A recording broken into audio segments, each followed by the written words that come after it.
So, ayun na nga ang chika. For this video, i-share ko naman sa inyo kung ano ang nagpapa-espesyal ng aking menudo.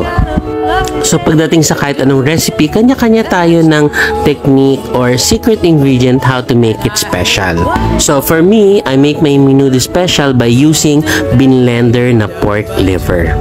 So, for this, pwede kang gumamit ng food processor, blender, or katulad ng sa akin, hand blender na nabili ko online para mas maging smooth ang ating pork liver.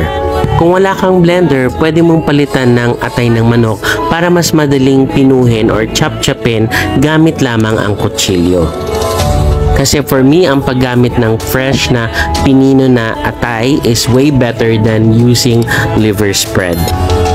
So ikaw, what makes your menudo special? Comment down below, and thank you for watching. See you on my next recipe. Kain po!